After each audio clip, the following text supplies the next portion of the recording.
This is Where Did the Road Go? Our aim is to explore the fringe, to be true skeptics and question openly, to investigate the paranormal, bring light to the dark corners of history, and give a voice to the shunned of science. We deal in mystery and the important questions that these subjects bring to light. What is reality? Who are we? And why are we here? Join us on the web at wheredidtheroadgo.com for a full show archive, links to all our social media, upcoming schedule, and much, much more. Now, join your host Soraya on this week's edition of Where Did the Road Go? And welcome to this week's show. Tonight we're going to be talking with Nick Redfern, and I also want to remind people that we have our Patreon account set up. If you go to wheredidtheroadgo.com, you can become a patron of the show for only $3, and that's going to entitle you to extra content. There's two things up now, and I'm going to keep adding to it, just short little extra bits from guests that's not included in the main interview. All the interviews will always be free. And the archive will always be free. But we're trying to add more shows, and we're trying to add a lot more content. There'll be a member section eventually for patrons. And if you don't want to use the patron thing, you can use PayPal as well. So, always contact us with questions. Again, everything is on wheredidtheroadgo.com. And tonight, as I said, Mr. Nick Redfern. Are you there, Nick? Hey, Soraya. So it's been a while since you've been on. I think it was last September or so last time I talked to you. Yeah, I think it was a little bit more than a year ago, so it probably would have been about September, yeah. And you have at least 3 books out since then. Well, yeah, I do actually, but it's not like they've all been sort of written at the same time. One of them was actually completed about a year ago, one about 6 months ago, and then the other one only about 2 months ago, but based on sort of the schedules of different publishers. You know, one might hang on to a book for a year before they publish it. Another one wait a few months, and then another one might say, you know, we want to put it out in a few weeks. So, and coincidentally, they've all sort of come out between sort of September and November, which does look like, you know, I've been sort of writing them all together in one, you know, burning the candle at both ends 24/7. But, you know, it's actually not the case. 2 of them have sort of been sat on the shelves for, you know, a while before they finally get released. Right. And because this one that we're going to talk about tonight, Bloodline of the Gods, that came out on New Page, and I think maybe just a few weeks later, your other Men in Black book came out. Yeah, that's right. But the writing for the Bloodline of the Gods book that was actually finished in, I think, something like February of this year.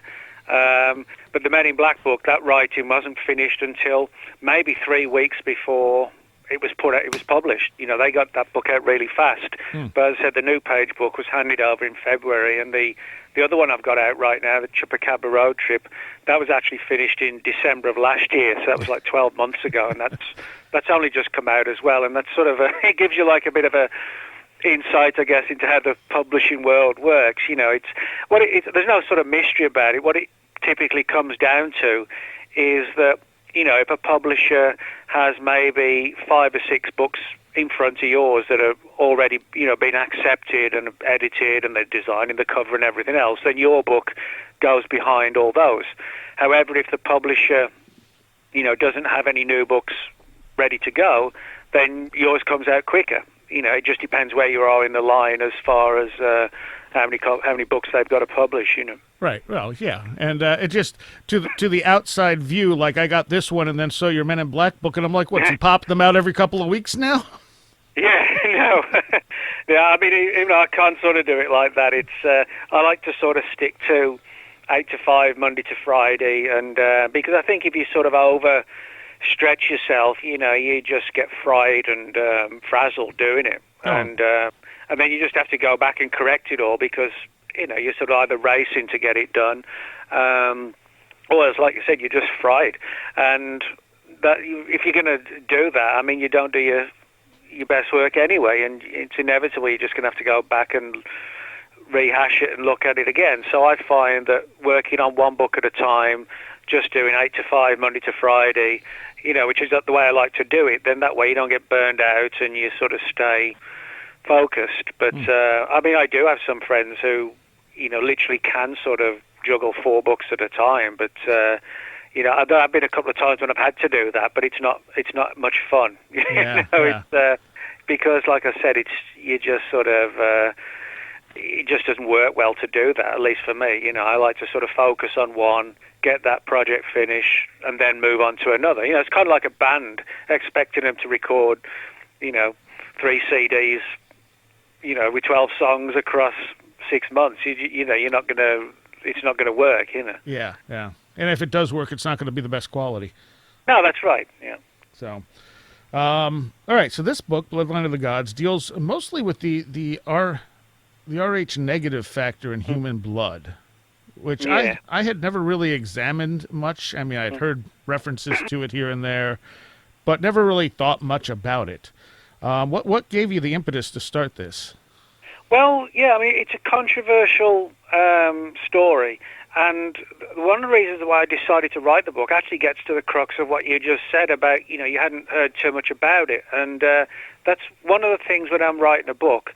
I always try and, focus on something that probably hasn't been covered that much in a book before, because if you're going to write a book and people are going to buy them, you want to be able to give them something new.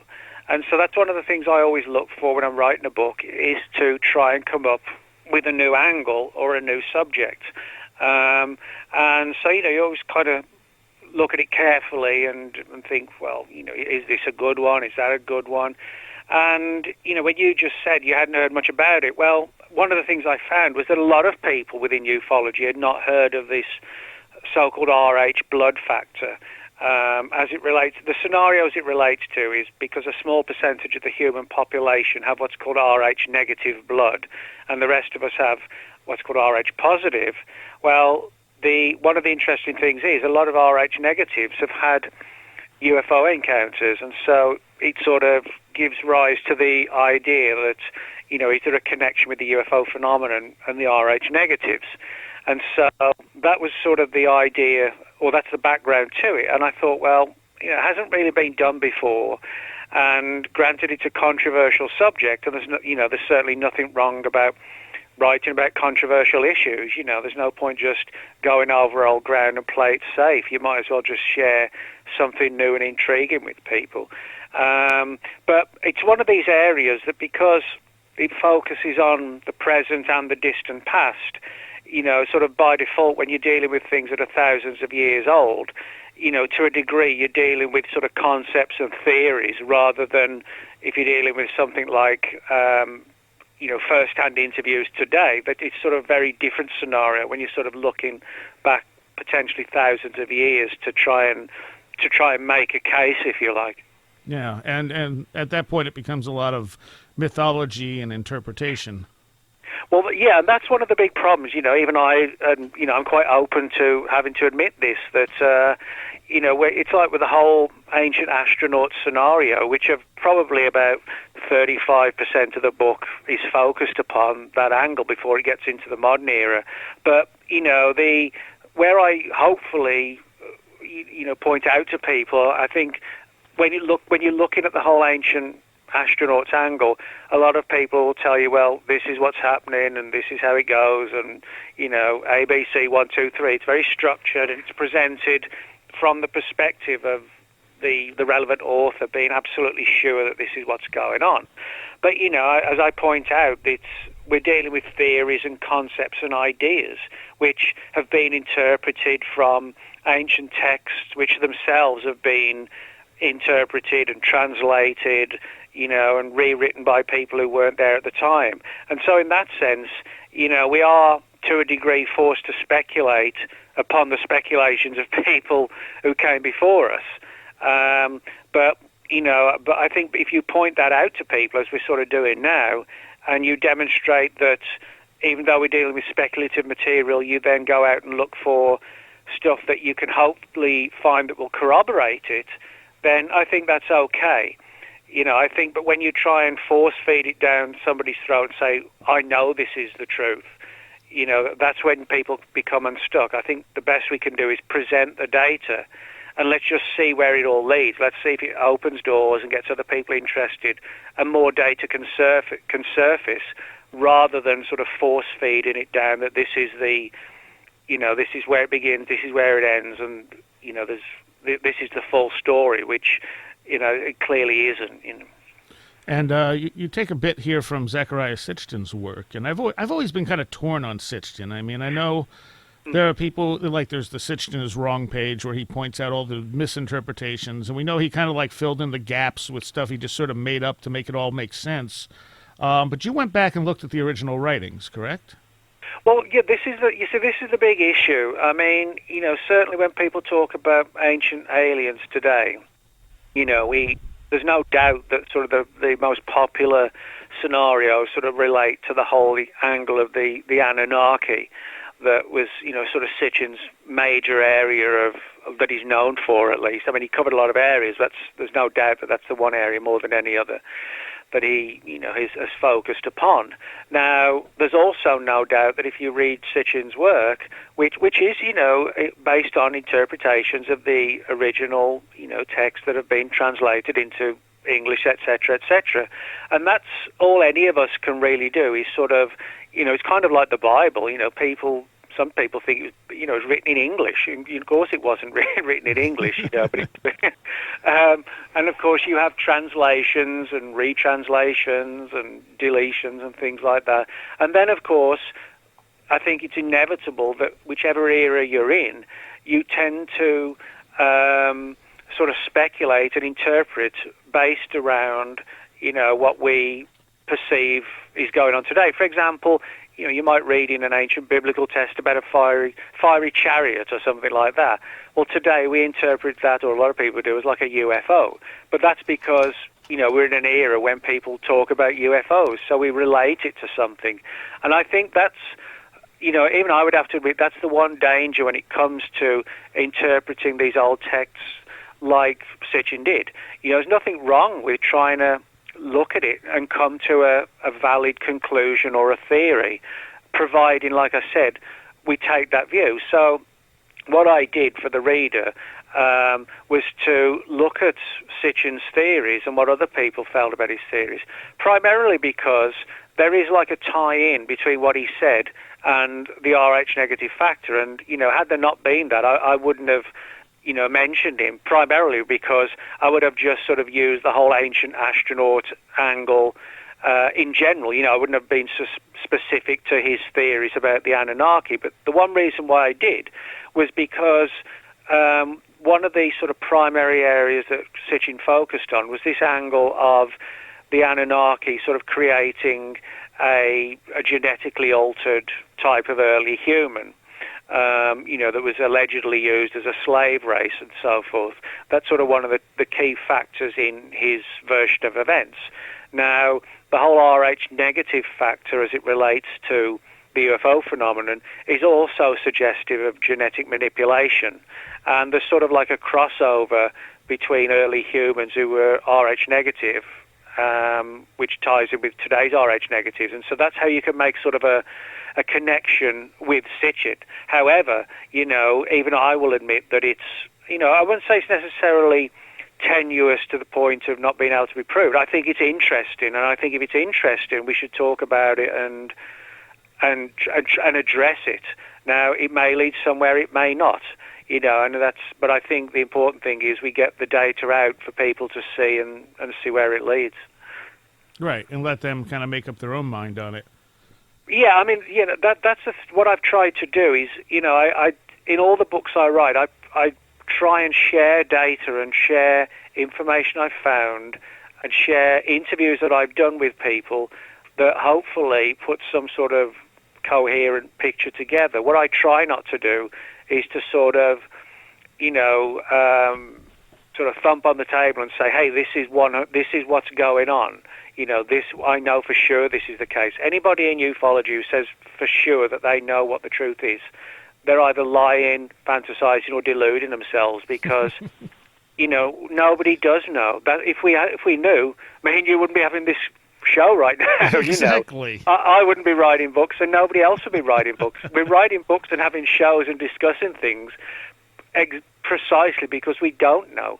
And so I think it's important to theorize and look at concepts and ideas, providing, like I said, we're honest enough to admit that they are concepts and ideas and theories, and I think when you cross that barrier, it's like if you want to write a book about the history of the US-American Civil War, well, we can do that based solely on facts. We know it happened, we know where the battles were, we know who the commanders on each side were, what weapons they used, etc. That's all 100% fact.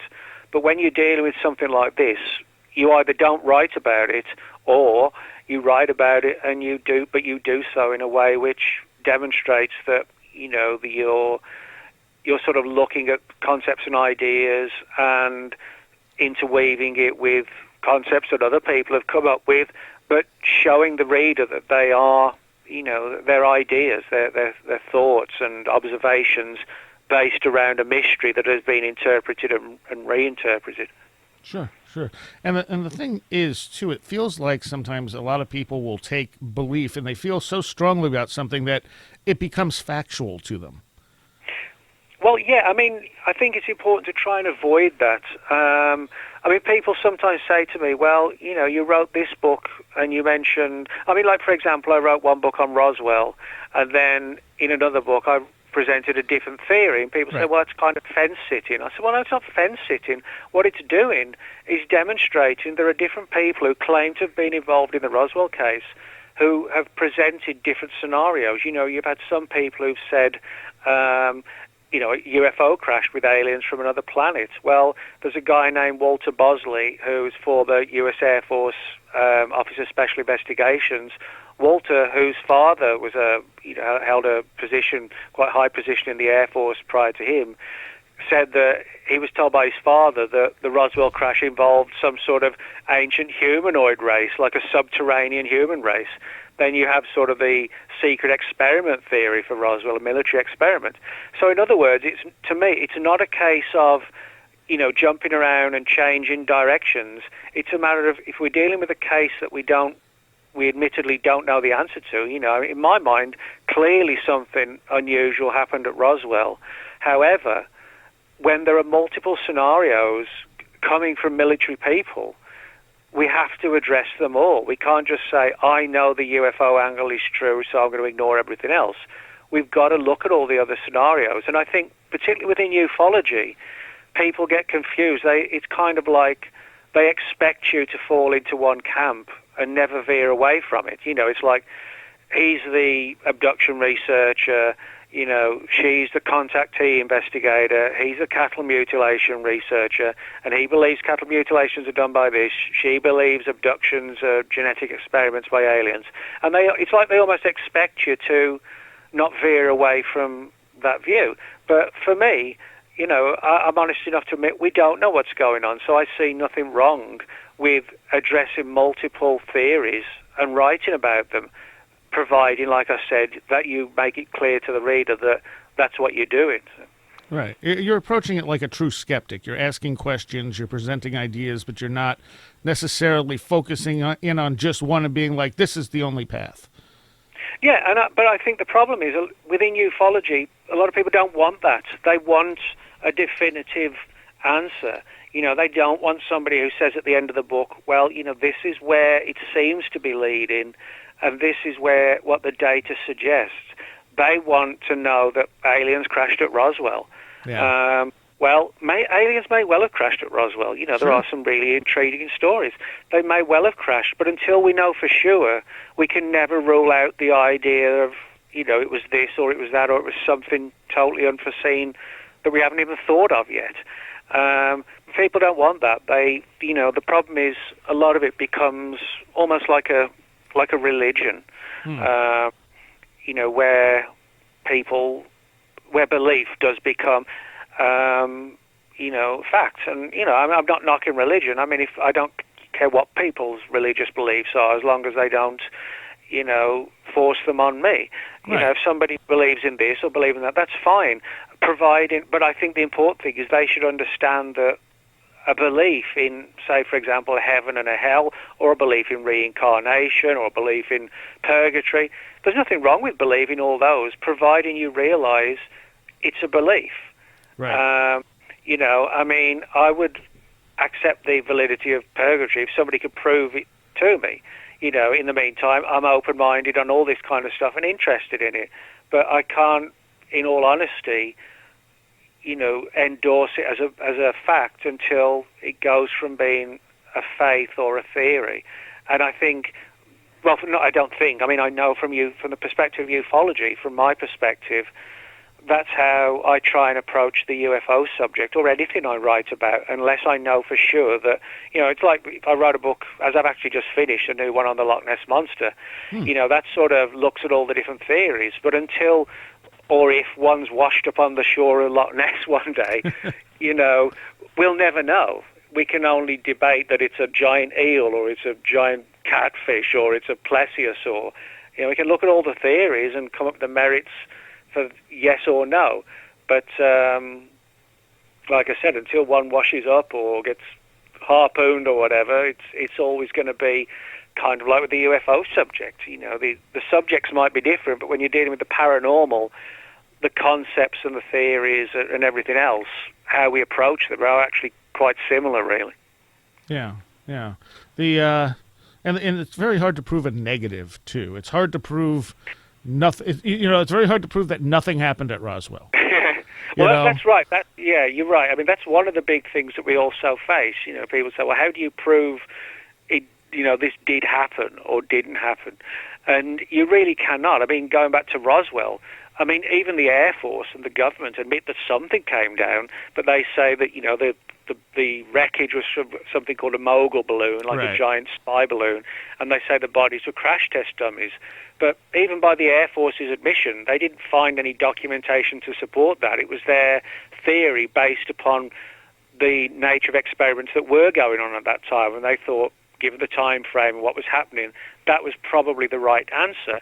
But even the Air Force went, the fact that they couldn't find any records on a UFO crash or any records that denied a UFO crash, even they were in that awkward position of saying, well, we didn't find anything. We couldn't prove it wasn't when you lack evidence of something, it doesn't necessarily mean, it's real or it isn't real. But you're right. Then, like you said, when you're trying to prove a negative or even prove a positive, you have these sort of catch-22 situations where it becomes really difficult. Yeah. So let's get back to your book a little bit here. Sure. When we're dealing with Sitchin, what was the specific thing in Sitchin's work that pointed to the Rh negative factor? Well, yeah, I mean, like I said, for people who may not be aware of it, a small percentage of the human population has what's called Rh negative blood. And to give you sort of an idea, in the US population, for Caucasians, it's about 12% of the population. For African Americans, it's about 7 or 8. And for Asian Americans, it's as low as 1 or 2. Now, essentially, it basically means that a small percentage of the population has blood that is significantly different to the rest of the population. And for the most part, it revolves around the fact that the Rh negatives lack a particular antigen or protein in the blood. But it's actually goes far beyond that. For example, if you have, for example, a man who's Rh negative and a woman who's Rh positive, and the woman gets pregnant, it can actually cause major problems if the blood of the pregnant woman and the growing fetus cross. The mother's immune system essentially tries to kill the unborn fetus because it perceives it as, no pun intended, it perceives it as being alien to her, foreign to her. And so that's why there are drugs today to combat this issue of the mother essentially trying to kill her own baby. But there are also physical differences in some cases with the Rh negatives. So the big question is, if the theory of evolution is 100% accurate, why should not we all be 100% Rh positive? Why should there be this small percentage that are significantly different, even to the point where, as I said, a pregnant mother can actually, when the problems arise, or if problems arise, actually tries to kill, her body tries to kill the unborn baby. Now, on the UFO angle in the present era, there are literally, well, I couldn't tell the figure, but I mean, I'll give you an example. When the book came out, Bloodline of the Gods, I think it was September, start of September, I received literally hundreds of reports, or excuse me, like messages, either on email, Twitter, Facebook, etc., my blog, from people who were reading the book or read it and said, well, you know, I'm Rh negative and I've had these experiences. The bulk of the people who contacted me were people, not just, you know, contactees or abductees of any particular group. Most of them were Rh negatives. And this is what it gets, sort of hammers home the point that the more you look into it, the more you find that although the percentage of the population who are Rh negative is extremely small, within ufology, the percentage of people who've had experiences and who are Rh negative is extremely high. You know, you would imagine it should be the other way around, that if the Rh negative figure in the overall population is lower, then that should also be reflected almost identically within UFO reports. You know, 10 to 12% of abductees should be Rh negative, but they're not. It's like massive figures. So that sort of demonstrates the situation today. But to get to your point of how and why it ties in with Sitchin and the distant past, is that if you look at the world situation with Rh negatives, pretty much the figures are the same everywhere, but there are certain hotspots where the figures are higher. Now, one of these is in portions of Spain and France where the Basque people live, which is Basque. Now, the Basque people, their figures, depending on the specific areas in France and Spain, but their figures are like 45 to 65% Rh negative, you know, which is like incredible figures compared to the rest of the world. And there are a few other hotspots like that as well. Now, what we find is that in these hotspot areas are also the areas where, beginning about 40,000 years ago, where Cro-Magnon man lived. And if you look at the Basque people, they actually do look quite different to the rest of us. They have sort of far more sort of robust bodies naturally, you know, not through bulking up and exercising, but naturally. They have sort of stronger jawline and more prominent forehead. And this has given rise to the idea with the Rh negative lineage running through them to a high degree, and the fact that the Cro-Magnons lived in that area, and also we find, you know, a growth of Rh negatives in other areas where the Cro-Magnons lived. This has given rise to the theory that probably that the Cro-Magnons themselves were Rh negatives.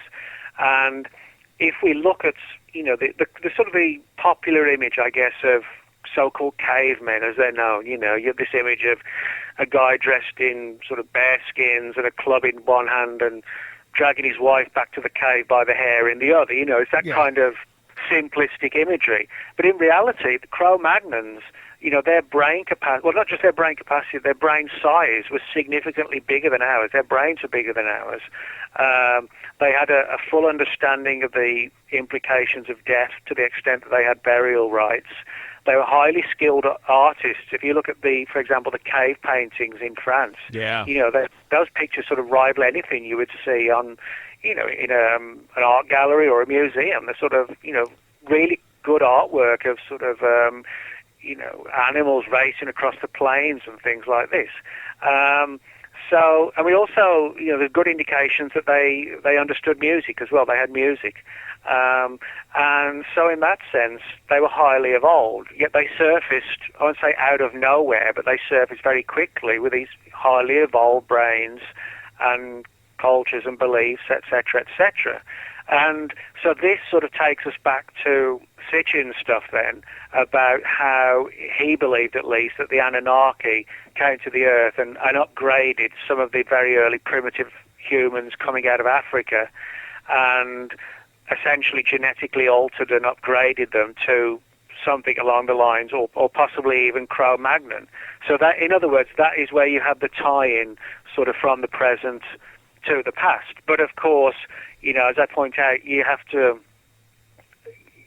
sort of be accepting of the fact that that's the way it happened, that it wasn't due to some sort of just genetic mutation in the human species with no outside components, and it also requires an acceptance of Sitchin's theories, or at least something like them along those lines. But I mean, again, it's difficult to try and, find a fact to support this, except for, if you look at a lot of ancient texts where they talk about the gods, supernatural entities coming down and mating with the human women, which leads into things like the Nephilim and, the men of renown and the giants, that kind of thing. You can look at that from our perspective, from the idea of, somebody from somewhere else came down, genetically altered or manipulated factions of the human population and created these so-called hybrids, and then parallel it with today's stuff with hybrid children and, the whole abduction thing, which relates to sort of reproduction and that kind of thing. So, but again, the big question is, to what extent is that scenario valid, or are we putting today's beliefs and scenarios and pushing them on the pact and interpreting them in a fashion that sort of ties in with what is accepted today? That's always the big hazard. But unless you point out, that it's a hazard rather than the gospel truth, so to speak. Right. No pun intended. And you also have like Native American legends that talk of the sky people coming down and stuff like that on top of it. Well, yeah, I mean, you can find pretty much all cultures around the world have these stories about sort of superior beings coming down, in some cases acting in a very sort of violent, almost homicidal fashion, but in other ways, sort of teaching, if you look at the, sort of Central America, like Quetzalcoatl, things like that, which, was far from being like a War of the Worlds scenario. It was almost like this sort of magical supernatural entity essentially sort of helping and teaching the human race. But then other people put a spin on, if you look at the stories of like Sodom and Gomorrah, that, you have the theories that they were nuked by aliens, So, in other words, you can look at things from different perspectives, but one of the sort of overriding points, and you made that good point with the Native Americans, is that cultures all around the world do talk about, in the distant past, entities from somewhere else visiting the earth, and that, they took human wives, so to speak, and things like that. Even like, for example, the biblical story of Adam and Eve. Now, I know a lot of people who have faith and who adhere to the literal account would obviously take it literally. But if you look at the translations from the original texts, I mean, it actually says that Adam was placed into a state of great sleep, which kind of sounds like he was anesthetized, and then the whole issue of his rib being used to create the first woman.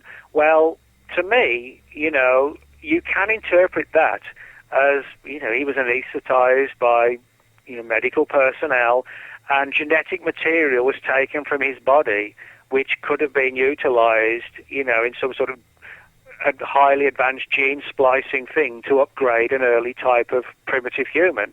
But over the thousands of years, it got sort of simplified because of the people of that era clearly wouldn't understand the science behind it, and it became mutated that God took Adam's rib, and lo and behold, the first woman comes into being. You know what I mean? It could be. Yeah.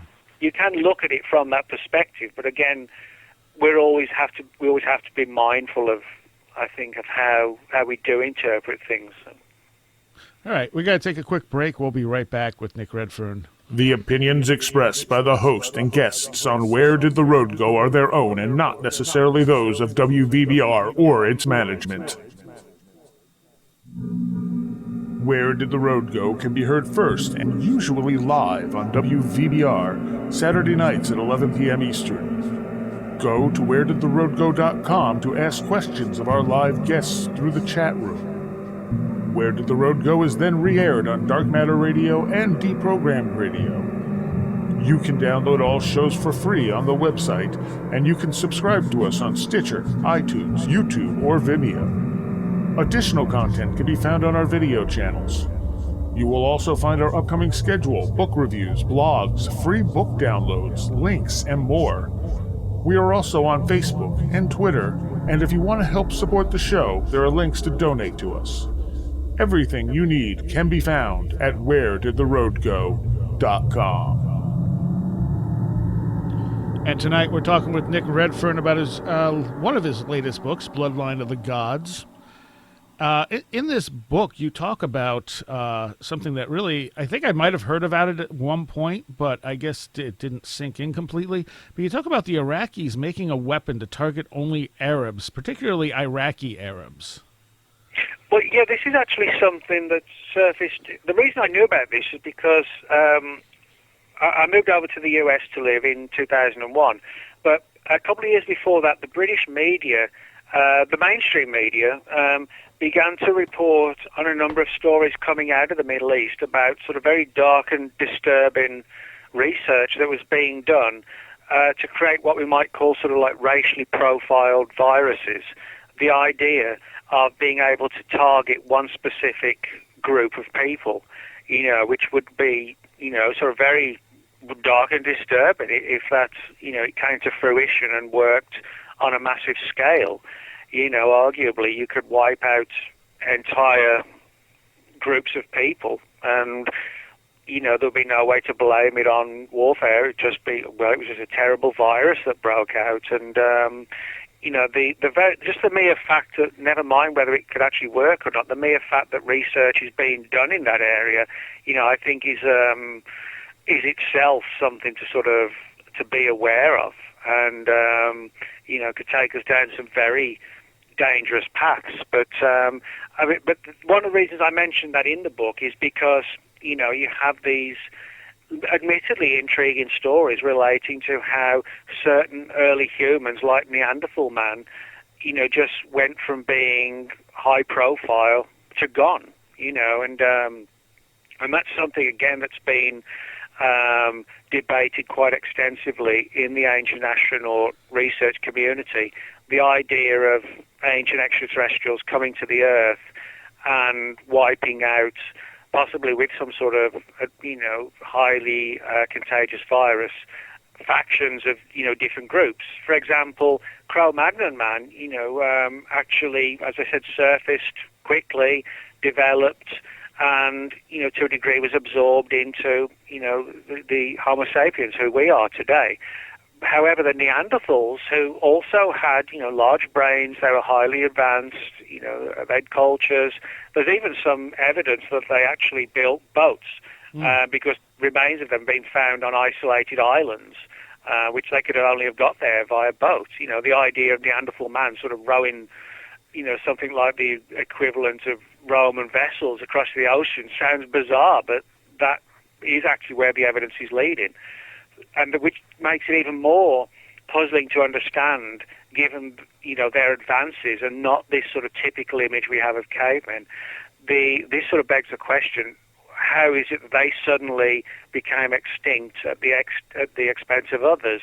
And most students and experts of the whole Neanderthal and Cro-Magnon situations don't believe, that it was sort of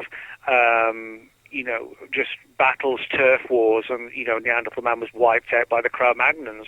There's a lot of evidence that they, for the most part, actually kept away from each other. So that begs the question, what was it that wiped out the Neanderthals but didn't affect the Cro-Magnons? So, again, it's sort of a case of looking at an ancient mystery and seeing if there's anything in the modern era that could potentially at least offer some explanation as to how it could have happened, and something along the lines of these sort of racially profiled viruses, or research into these areas, I should say, might at least be some sort of an answer. And you would think, honestly, that Israel should be the last country trying to do something like that. Well, we just don't know what goes behind the closed doors of anywhere, really. Well, yeah, that's true. One of the things I talk about in the book is how just a few years ago came out in Britain, and most of the British governments, like the equivalent of the Congress and the Senate, most of them didn't even know that a number of sort of prestigious universities in the UK, a lot of very controversial research is being done on, like, for example, gene splicing and, human fetuses and that kind of thing. And, the whole idea of, almost going down that path of sort of splicing species, interspecies gene splicing and seeing what the end result could be. And although, in the UK they do have stringent laws as to how long, particularly like, for example, embryos, most of the work has been done on embryos, but they have stringent laws as to how long these embryos can be kept alive to allow this sort of almost Frankenstein-like research to go on. But there have been rumours that, people have flouted the law and they've continued these experiments long before the extremely short period, actually, that they're not supposed to. And, there's sort of uproar in the British Parliament when it came out that what was actually going on. So, in other words, this demonstrates that, it's not just like, for example, terrorist groups that might want to get their hands on a, sort of a racial virus, if you like. It's actually being done in universities of nations that are friends of the US, and even to the point where I said most of the people in the British government knew nothing about it. They were asking questions in Parliament as to what the hell's going on, that kind of thing. So. Yeah. And, all right, let's move up to the present type of stuff. There's a lot of stuff in this book. We're just barely skimming the surface of this. But when you're talking about modern-day abductions, I guess I have a hard time connecting modern-day abductions with the Anunnaki. I mean, it's obviously not impossible, but it seems like the modern-day phenomena may not be as physical as an ancient alien type of a thing. Yeah.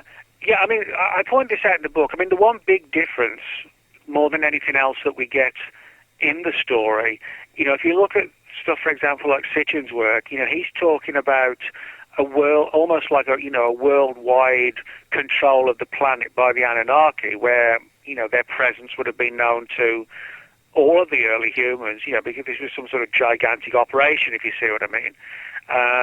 But obviously today, we're not seeing that at all. What we're seeing today is a situation where abductions are very much stealthy, you see what I mean? Mm-hmm. And so in that perspective, clearly something has changed. If in the distant past 40, 50,000 years ago, maybe more, as Sitchin suggested, the Anunnaki were the rulers of the planet, well, they're clearly not the rulers of the planet now because we're not seeing them. Right. However, what's interesting is that there is a high proliferation of Rh negatives within the abduction community. Right. As I mentioned earlier, the sheer number of people who contacted me after the book came out. Also, the incredible number of people who got the book from Warwick Associates who have radio shows, and how many of the hosts are Rh negative as well. I mean, I should have really written it down, but I mean, I think of probably the 40 or 50 interviews I've done for the book on radio shows since it came out at the end of August, start of September. I think something like 14, 15, maybe close to 20 of the hosts were Rh negative. And they'd had lifelong interests and obsessions with UFOs as well. And there are somewhere in the region of like 5 or 6 witness accounts in the book, witness interviews of people who were Rh negative and had abduction experiences, and even claimed to have had sort of follow-up abductions from military personnel trying to get a handle on this whole blood angle. So, I mean, I specifically point out in the book that, we're seeing something very different today to the distant past, even if Sitchin was correct. We're not seeing massive armadas of Anunnaki craft, using the human race as slaves. There's just no evidence that's going on at all, because it clearly isn't. But I do sort of speculate on the idea, well, what if, whether the Anunnaki or somebody else, that they themselves degraded to the point where, today they're just sort of the last remnants, and that's why, they the whole angle has been scaled down, that maybe the abduction thing today is not about creating a slave race. It might be almost as if the tables have been turned, and ironically they're reliant on our genetic materials to try and keep themselves alive. Whereas in the past the genetic operations may have been done to create a slave race.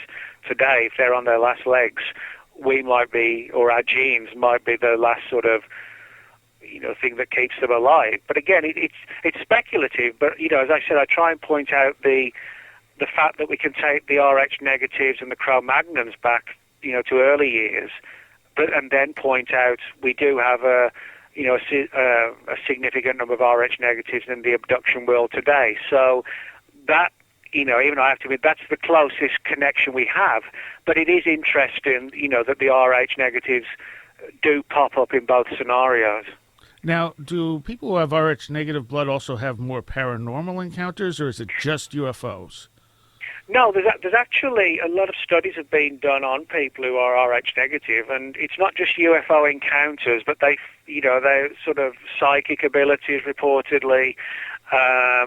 They have a sort of a deep concern about the planet and the environment. A lot of vegetarians who are Rh negative. And also some physical issues. For example, having lower than normal blood pressure, lower than normal pulse rate. Not, obviously dangerously low, but, like with your blood pressure, I think normal's roughly around about 120/80.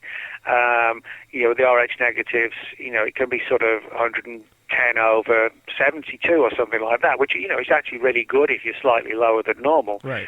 And as I said, there's this really weird issue of how major problems can happen if you have parents, one's Rh negative, one's Rh positive, and the blood of the unborn fetus mixes with the mother, and then the mother's body tries to literally kill the baby. I'm not exaggerating when I say tries to kill it. That's literally what it tries to do. As if it's not meant to be in her body. And again, why, if nature, has developed the way it has, or we're told it has, why on earth would there even be a situation where a mother's body would even want to try and kill the baby? Yeah. It sort of goes against the way in which we have developed, and all animals develop. So there's a lot of sort of strands and ideas and concepts and thoughts here. And I said, to go back to the beginning about why did I write the book, one of the main reasons I wrote it was because, if you search Rh negative blood on the internet, certainly you'll find a lot of material, just regular medical material, it's just regular medical sites about what it actually is, and, particularly the problems with pregnancy and that kind of thing. However, there hadn't really been much written other than a few articles here and there about the relationship to UFOs. So, in other words, the main reason I wrote the book was to hopefully sort of share this story with a bigger audience, and maybe that will then sort of push people to look into it further, and, we may get more answers. And I think that's probably the best way to do it. When something kind of goes under the radar for so long, and most people, even within ufology, I found, a lot of people didn't know about this at all. They've been in ufology for years, and obviously they knew about abductions and the genetic angle, but they weren't specifically aware of this alleged Rh negative connection to it all. So the things that push me to hope that it might spur other on to look into it, and perhaps find other trends and links that people like me and other people didn't think of or didn't even notice. I would think another possibility too is that the Rh negative factor may allow people to access other realities easier, which is why I was asking about like psychic phenomena and stuff like that. Well, yeah, I mean, this actually gets to the heart of some of the abduction stories. I mean, a lot of people take the view that abductions are just purely and simply physical events, you know what I mean? Right. Where somebody is taken on board a craft and, eggs or sperm or body cells are removed, that kind of thing. However, you can look at some of these abductions and they almost seem to have occurred in almost like an altered reality, if you like, or an altered state of mind. I mean, you only have to look at the parallels between certain abduction cases of people, for example, are under the influence of DMT, the spirit molecule. Right. You know, you can find a lot of people who've, under DMT, and they've had extremely similar experiences with seeing these sort of small insectoid-like creatures that surface, when they're in that altered state. Now, of course, the skeptic might say, well, it's just because their mind's altered. I actually think there's an extremely strong probability that when you're sort of under the influence of something like DMT, your brain is actually opening up to another reality that we don't see, in our normal state. Right. Kind of like, if you're walking around, you don't see ultraviolet rays, you don't see infrared rays, you don't see X-rays. You don't hear a dog's whistle, but the dog hears it, and the dog hears things we don't hear. You can have electric eels, which, can electrocute their prey. There are aspects to life that we as humans don't see, don't hear, don't recognize. But maybe in an altered state, we would recognize them. And I think you can sort of push the barriers back even further with these sort of altered state scenarios of, like DMT, for example. You can go back to things, thousands of years ago, like the incubus and the succubus, and like Lilith, which I talk about all this in the book, the idea of, sort of supernatural entities that in many respects, act quite like the so-called greys of ufology today. People are woken up in the middle of the night and there's this paranormal presence and, there's always a sexual reproductive component to these events. The people feel paralyzed and, something's got control of them. But, 1,000 years ago it's demons, then it's sort of, goblins and things like that, and today it's the greys. So, I think where I differ to a lot of people in ufology who think the whole UFO phenomenon is just nuts and bolts, I actually don't think it is. I think there's a more stranger aspect to this, and a lot of it relates to what we perceive as reality and what we don't perceive as reality. And I think there are realities around us that we don't see in our natural state.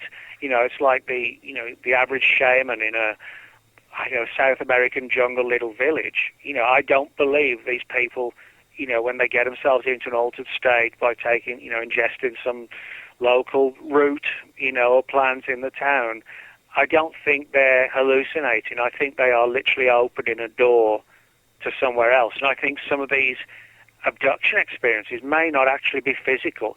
It could be the case that the person's, if you were in the room with them, they would still be in bed, just looking fast asleep. Right. But possibly something in their mind opens them up to something where, these entities can literally possibly intrude upon the dream state and contact us, if you like. And I've said for a long time, I think the solution to the UFO phenomena we're not going to find it short of redefining what we understand as reality. I think that's where we get stuck, is that our view of reality is not compatible with what we're experiencing. No, you're right. I mean, a classic example, a lot of people, I know because I get to speak to them, a lot of people, particularly researchers and authors, they're very much stuck in the idea of it's just nuts and bolts aliens, going back to the whole ideas of like people like Donald Kehoe back in the 50s, it's just nuts and bolts aliens and they've crashed and we've got bodies and, well, maybe we have, but it's far more than that, because what I've found, and I can say this for me and pretty much all the, my friends and colleagues in the field, you start to dig into this and you begin to get like weird synchronicities in your life and things like that happen.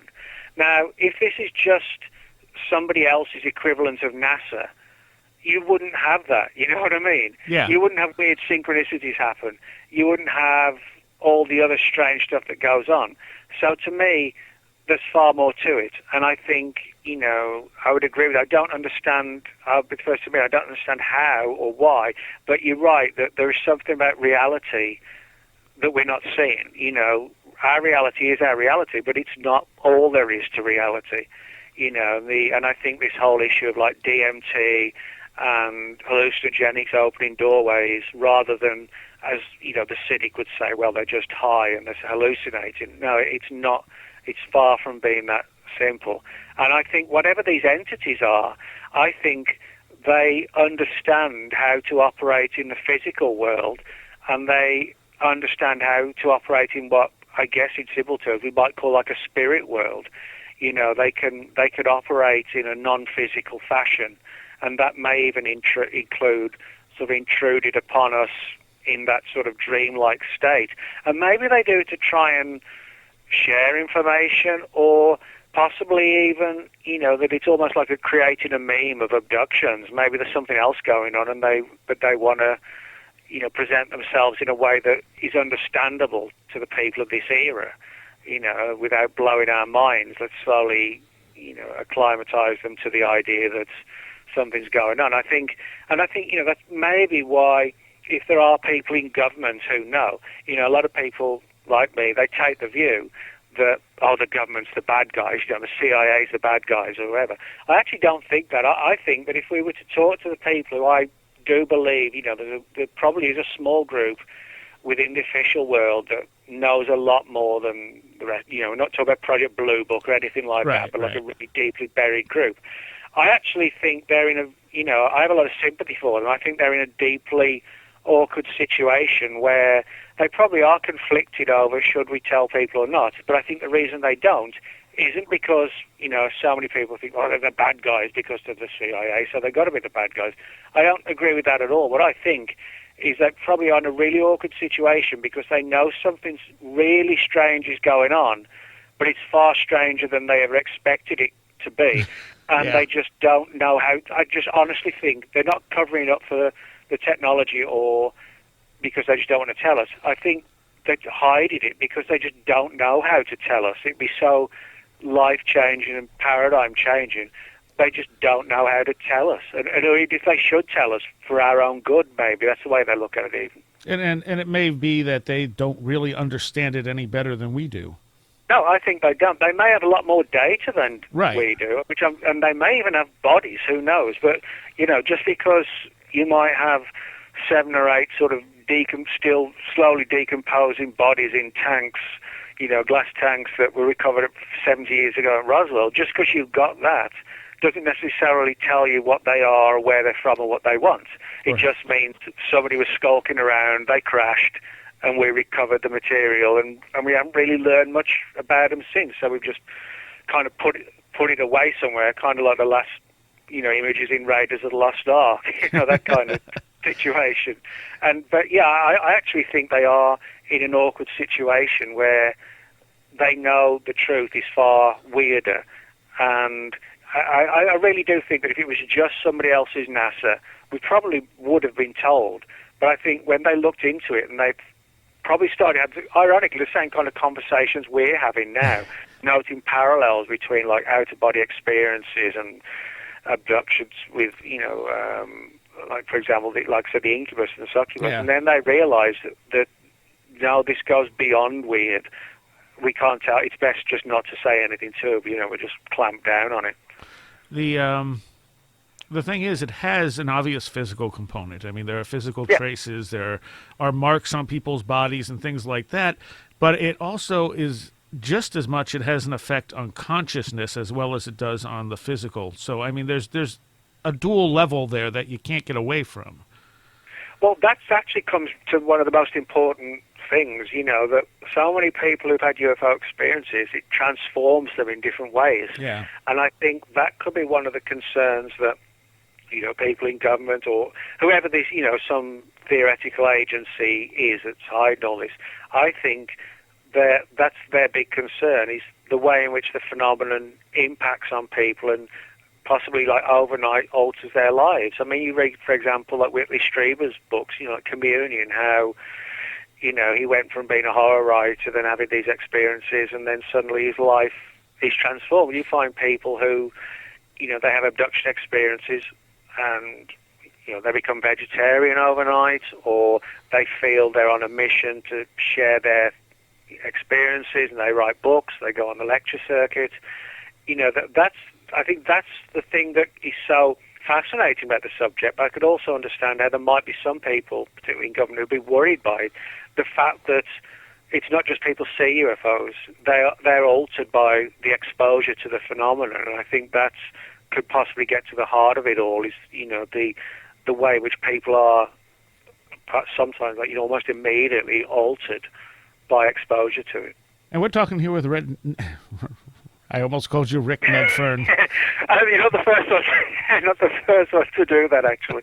Micah Hanks is always making a joke about it. Yes. Micah told me to call you that early on, and I just didn't, and then I almost just did on accident. Yeah, that's the problem. It's like Micah puts it out there on purpose. It's kind of trying, somebody says, don't think about a pink elephant, you know what I mean? It's like, it's stuck in your mind then, you know what I mean? But yeah, if Micah's listening, he does it. Micah's a good friend, but I know he does it on purpose. One of the things I wanted to ask you about is this military abduction phenomenon. Now, do we know for sure that it is the military? Has anyone been able to prove it's the military, or could it possibly be another aspect of the phenomenon? Well, that's a good point. I mean, there's one of the things I point out in the book is that there are a few files on abductees. I mean, a lot of people don't realize, there are Air Force files from the early 60s on the Betty and Barney Hill case. They're not extensive, but, there's sort of 7 or 8 pages, and even Barney himself said that when him and Betty were interviewed, that they were put on the phone to other people outside of the the sort of lower level investigation, and they didn't know who they were talking to. And there are other cases where I've interviewed people who had abduction experiences, and then who said they were sort of followed up afterwards with sort of military abductions, or MILABs as they become known. As if they're trying to figure out what's going on as well. Now, there are 2 ways of looking at this. One is the idea of, literally some sort of covert black ops unit that possibly, operates outside of the regular military, and whose entire job is based around following the abductees and interviewing them or interrogating them, etc., etc. Another interesting angle is that what if these MILABs are actually almost like a sophisticated hologram or something, created in the mind's eye, so to speak, by the entities themselves, possibly to confuse the situation or to make it look like, as bizarre as it sounds, like the government's doing it, but when it may, they may be trying to just confuse the situation. But I've got to say, I've interviewed I'm going to include a couple of these stories in the book, but I've interviewed probably 15 or 20 people who claimed abductions at the hands of so-called Greys, and then follow-up abductions where the people were sort of drugged and then questioned about their experiences. So, there's been a couple of books written on that subject, but again, I think that particular topic really would lend itself, to sort of a good sort of 300-page book that really got all the stories out and the theories and ideas. But because again, it's one probably a lot of people know about. But and as I said, there are a couple of small books on it. But somebody really should address that whole angle to a bigger degree, really. And along with that comes the black helicopter phenomenon. Yeah. Well, again, that sort of, you can sort of go both ways with that. For example, I've interviewed people abductees who've seen these black helicopters flying over their homes, and, they felt that they were clearly being monitored. But then I've spoken to other abductees who've said they've seen these black helicopters, and as they've looked at it, it's sort of literally transformed into like a UFO, or it's vanished in the sky. Or they felt it was like a hologram, that it wasn't even real. It was like somebody was trying to create an image of a helicopter, which really goes down some very odd areas. The idea that, we assume they're black helicopters, flown by some covert group, when, they're actually something completely different. So, I've come across sort of both sides of the coin with that. Are we dealing with literal black helicopters from some covert group, or is it like some of the people think, like an alien-driven hologram? But for what purpose? That's the big issue. Who knows? But it's like with the the MILABs. that there's always sort of two sides of the coin, which, frustratingly, from our perspective, doesn't actually help you answer the questions. It just gives you more questions to ask, you know. That is the nature of this, I think. Well, it is, yeah. It's like you think, you know, when you're looking into something, you get a bunch of information, but almost typically it does sort of push you down the path of, well, you know, when I started looking at this, I had 10 questions. Now I've got 50 questions rather than 10 answers. And you connect in the kind of hybrid thing, too. I mean, which we see all the way back into the fairy faith, you know, with changelings and stuff. And then, of course, Yeah. Bud Hopkins' work, you cover a little bit of that, right into the black-eyed children. Yeah, I mean, this is, you know, if the whole point again was to sort of look at the genetic angle, as it allegedly at least is going on. And yeah, if you look back to sort of Betty and Barney Hill from the early 60s, 61, 62, and then reports from the 70s, and then through the early to mid 80s, you know, there was like a genetic sexual component, but it was primarily based around missing time. However, it was sort of in the 80s, sort of mid to late 80s onwards, and certainly through the early to mid 90s, when they were sort of far more graphically sexual and genetically related. And then you had sort of the rise of people claiming to have seen like hybrid babies and hybrid children on board craft, and where the abductees were allegedly, you know, told to try and communicate and interact with them, as if the Greys couldn't understand how to, you know, be good parents, so to speak, as if they didn't even understand the concept of how or even why they should interact with them, but they knew they had to be interacted with, and so they used, you know, the abductees. And then, of course, from there you have these stories of so-called star children, like highly gifted children. And at the other sort of end of the spectrum, you've got the far more sinister so-called black-eyed children, these sort of pale-faced, literally totally black-eyed, skinny little kids that come out at night dressed in black fedoras. You know, it kind of sounds like the script of one of those movies you see on the Sci-Fi Channel, you know, on a Saturday night or whatever. Except for the fact that, you know, there's literally dozens of people who claim to have seen these black-eyed children. But yeah, you make a good point. And again, this sort of, why I wanted to bring this up in the book is because if you try, or you're demonstrating there's a potential case to show this has ancient origins, you're right, you know, you can find in fairy lore in Europe, for example, you know, the fairies would steal, which were little people, you know, the fairies are the wee people, you know, the wee folk, that kind of thing. They would steal babies, break into people's homes at night, steal babies, and they would leave these so-called changelings, like a badly sort of carved or created effigy of a person or a baby, and they would steal the babies. You can find stories, you know, going back, for example, like Lilith, you know, stories that go back millennia, you know, where Lilith was seen as like as a threat to newborn babies.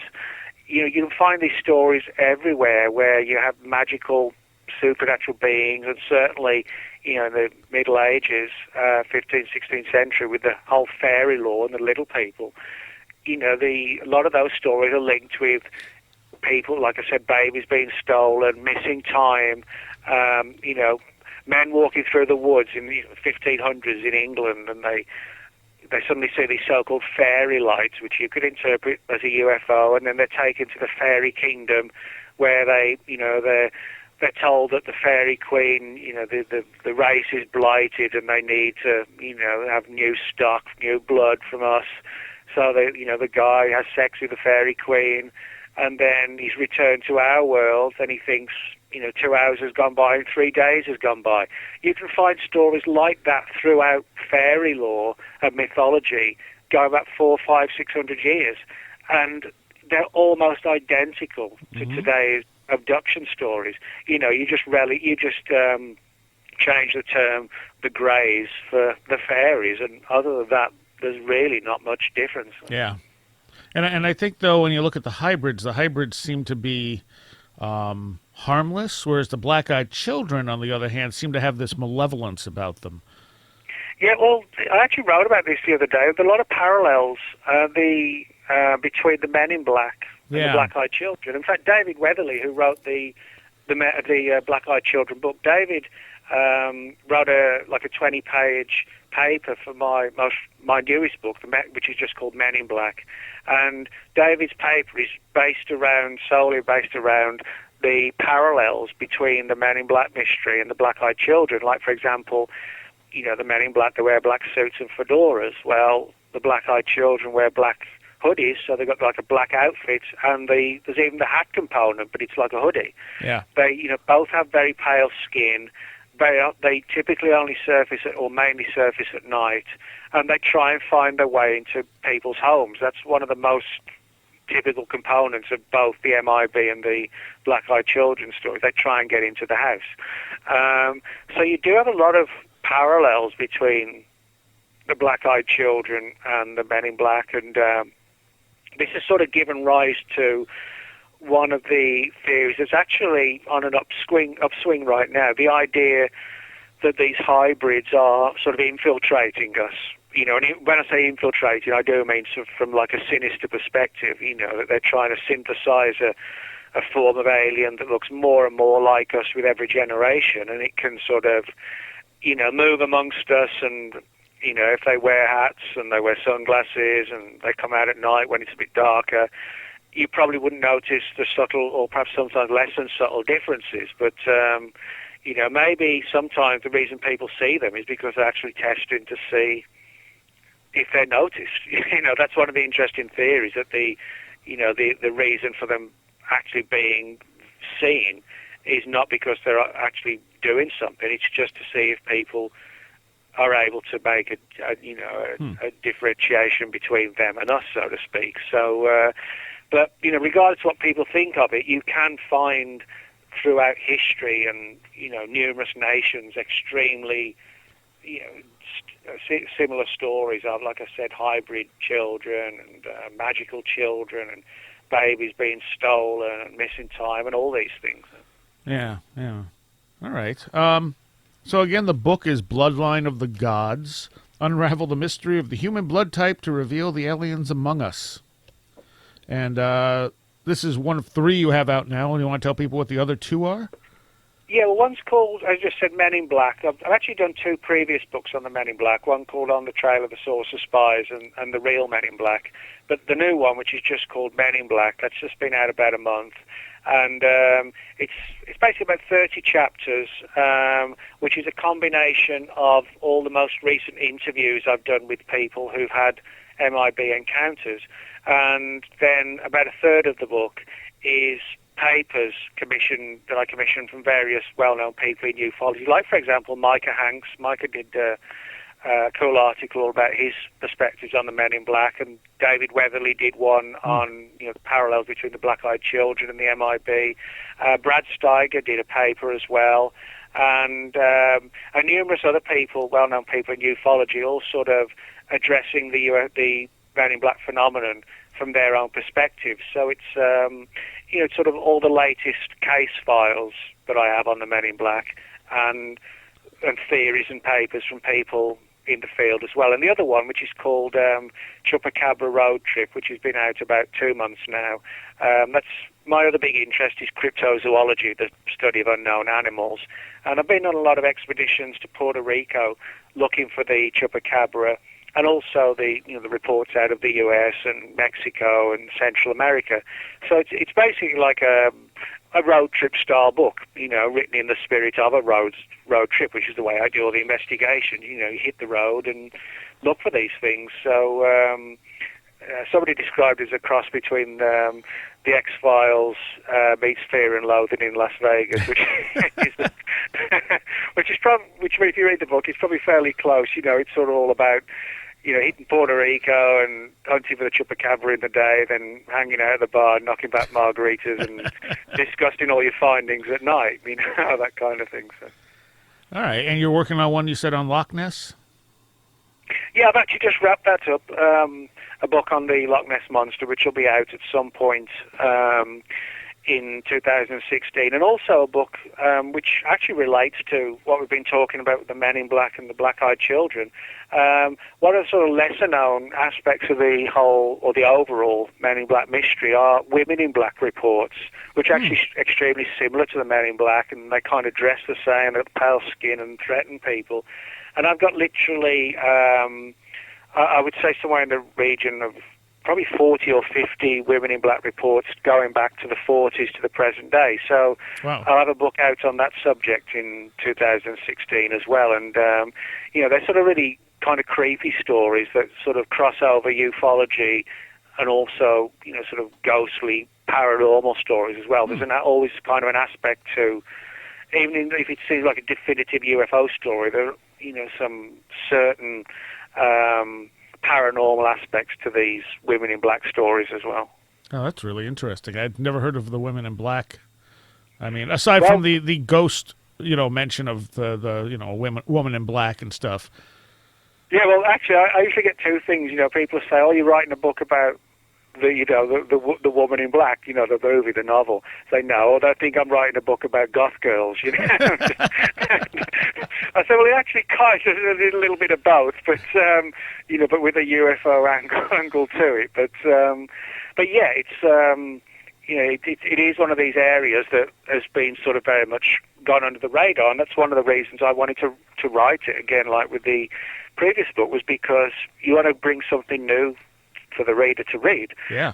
And also, it's a valid area that I think people need to know about if you're interested in all this stuff, because, a lot of people just don't know about it. They just don't realize there is even a Women in Black phenomenon. At what point are you going to surpass Brad Steiger in sheer number of books? Well, I actually don't think that will ever happen. I mean, I've done about 33, and with the ones I've completed, I'm working on, that will put it close to sort of 40. But I mean, Brad now, I think Brad's a good friend of mine. We were talking about this, some time ago, and because we did a book together called The Zombie Book a couple of years ago, and Brad is now up to like 190 or 185 or something. And there's unless I live to be like 200, there's no way I'm going to reach 185 books. So. Well, to be fair, though, his books were fairly short, especially back in the 70s. You'd pick it up, it'd be a small paperback, barely 100 pages, whereas yours, like this one, clocks in at 230 pages of data here. Yeah. Well, yeah, I guess that's true. I mean, I actually, I was a kid in the 70s, little kid, and I used to like those books, that book got me interested, sort of Brad's early stuff, like Strangers from the Skies, and I remember where I used to live, there was a used bookstore, and I used to go in there when I was like 11 or 12, and then I'd find these old crumpled paperbacks that Brad wrote from like 1967 and 68, and, for when you're sort of a kid that age, you find them. It was like, walking into like a treasure trove, you know what I mean? And definitely. But yeah, I seriously, don't think I'm going to reach 185 books. So. But I mean, I write books, so I enjoy it, and I like to present something new to people, and if I only did another 5 or 10, if I felt I'd achieved what I felt all I wanted to achieve, I wouldn't feel a need just to keep doing it, you know what I mean? Yeah, so, yeah. Yeah. All right. Well, thank you, Nick. You're gonna thanks, Ryan. You're gonna stick around and do a little segment for our patrons,